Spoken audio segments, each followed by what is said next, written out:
Thank you all. What a great song. And what an annoying reality to be stuck with not only you, but also ourselves all the time.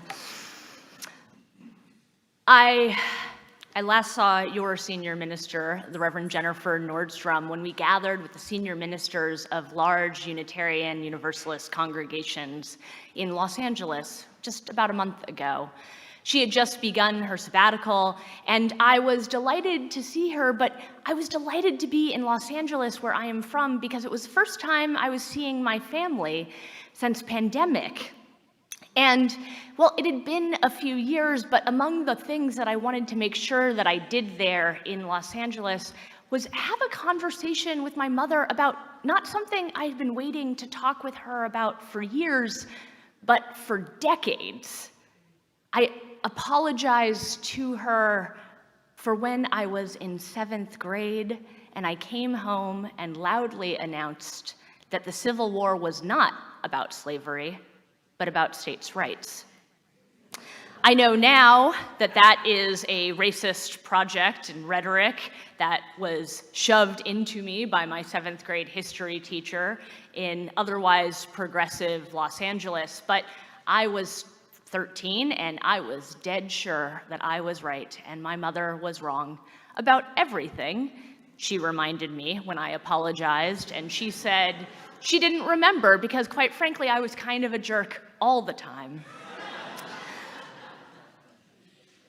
So that apology didn't go the way that I expected it to, but it was certainly this important closing of a chapter that I had been wrestling with, this thing that I had forgotten about entirely until moving to Rochester and attending school board meetings and finding that there were a whole lot of people who were saying the same thing that I had once been taught and then had subsequently forgot.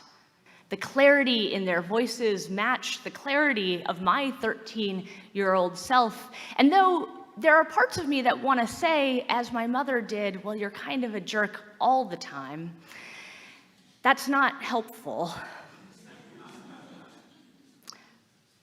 It took me a little while to remember that I had once believed what I am now hearing every week when I attend school board meetings in the various districts with congregants who are fighting for truth and space and freedom. It took me a little while to remember that I also believed this once. And again, my first instinct was to call them all jerks, to put space between the belief that others hold now and the belief that I once held.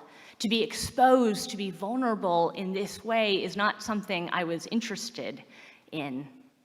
But through journaling and memory and conversation and this sudden flash of coming home and announcing to my mother what I now know is not true, and she knew then, but apparently had the manners to not argue with me on the ride home, has opened up instead a space within me, some glimmer of compassion, some knowledge that I too was once so certain.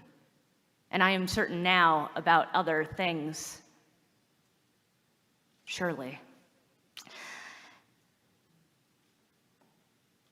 I attend these school board meetings with groups of congregants, many who are encountering public discourse in an immediate and intimate sense in these small rooms built for 7 people that suddenly are now packed with those who wish to hold sway in school curriculum, those with people teeming out of the rooms to share their opinions on what our children ought to be taught and what ought not have a space in our schools. And inevitably, when folks come for the first time, they're shocked, flabbergasted, and annoyed. I hear them talk about the content of those meetings, but I hear us also find flaw and fault and fury over small things, small, quite frankly, irrelevant things, what people are wearing, how they spit a little when they're drinking water before their allotted 120 seconds for their public remark, how they seem to take up too much space. We find ways to distance ourselves from those whose opinions we disagree with, even though, quite frankly, I spit a little too when I'm talking. Speaking of,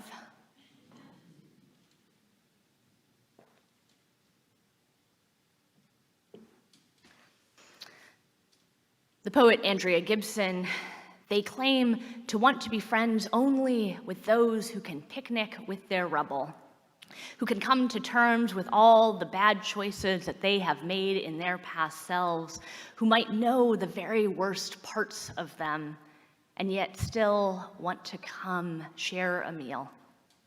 The poet Andrea Gibson invites others into their life with a sense of openness, a sense of continuity, a sense that whoever they were before in their past life is not who they are now, but still is a part of them. The poet Andrea Gibson has a deep well of courage that, quite frankly, I do not have. The bad and lonely and mean parts of my past selves are not people that I would like you to know, quite frankly. Instead, know the ministerial, gentle, tender, open, loving, compassionate me, why don't you? The poet Andrea Gibson is, or so they would like to be, a jellyfish, seen, beheld in all their glory, their digestion, visible to all of you. Very, very few of us hold that sort of bold, transparent courage. But here is the good news. The good news is that we need not expose all of it to one another, to trauma dump, to tell with too much detail everything that has happened in the 70 years prior to us to every new friend. Many of you have been in that conversation at coffee hour. It is not a good one. The good news is that as we change and grow, those past selves, whether it's the 7th grade jerk or that part of yourself this week that simply missed the mark and didn't quite hit who you would like to be next time, those parts of ourselves are not separate, but are not fully who we are. Vulnerability demands of us not only an openness in relationship to others that we might gauge and gate, have more or less of, but an ability to digest, to be transparent, to be jellyfish with truly only ourselves and that which we call God or the ground of being, that which holds us in community and creation. Vulnerability is primarily an exercise in relationship to self, to know the best and worst parts of ourselves, to be in conversation with the moments where we missed the mark and the moments where we lived out of our deepest values is the highest and most important act. Unitarian minister, sometimes, but not always, Ralph Waldo Emerson has a quote that I deeply love that speaks to this moment, this exercise of many selves stuck together and yet no one self or part determining all of who we are. Emerson reminds us that consistency, a consistency that he ascribes to politicians and preachers and teachers who lack boldness. Consistency is the hobgoblin of little minds. Consistency, the demand to be exactly the same at all moments of who we are, at all stages and all spaces and all ways of showing up in different communities, is the hobgoblin of little minds. the gatekeeper of a self that is too small to be truly you. Change and community require us to be fluid in how we are in relationship with all of the parts of ourselves. Excuse me. Dave and Jim, you'll have to apologize. I think I've had a drink out of every single one of these glasses.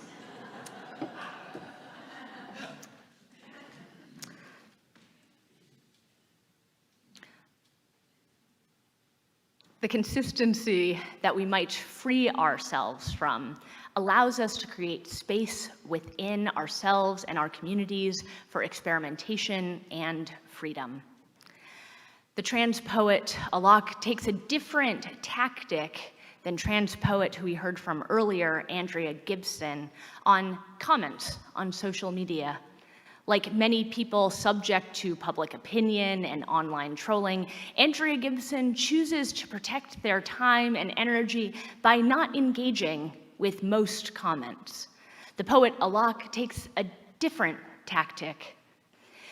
Their poetry is equally vulnerable, equally exposing and personal and challenging and deep, and their gender presentation invites a wide range of comments, joy and celebration, but also vehement threat and disdain and disgust. The poet Alok makes as their spiritual practice a return to community and responds to each and every comment with compassion for that person, saying that their disgust or disdain for their gender presentation need not affect them, and they wish compassion and freedom on this other person. Alok's bold proclamation of self in their poetry and in their glorious pageantry invites others to join in their freedom and beauty. And while each and every comment contains a seed, a hope, an allegation, a proclamation that within every piece of criticism and critique, there is someone who would like to be more free, who finds their own freedom of expression so locked down, so challenged by someone who chooses to exist so far outside of the norms that this commenter knows. That part of them held tight now lashes out at strangers on the internet.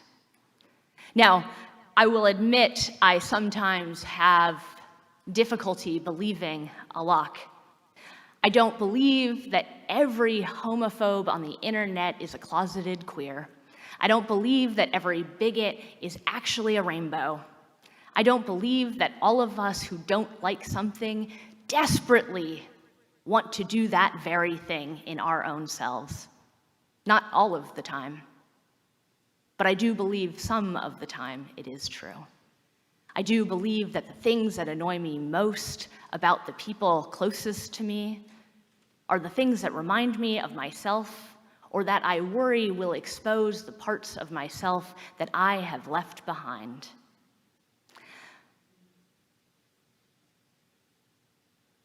I didn't do this when I last visited Los Angeles. I didn't do it because its apology decades past and it's gone by. But it feels difficult to share this with you now because it is a part of myself that, well, I didn't like it, and I find that each and every time I encounter it, it requires something of me to expose. Unlike a 7th grade self that was a jerk all the time, that's easy to talk about, as I returned to my home, to my family in Los Angeles, who I pack into my bio, because quite frankly, for me to come here today, I need you to know more than anything I've done or achieved, who it is that has loved me into being and made me who I am. That decades ago, returning home for the first time, I found that my family, those who immigrated from China, from Hong Kong, had an accent that I had never realized.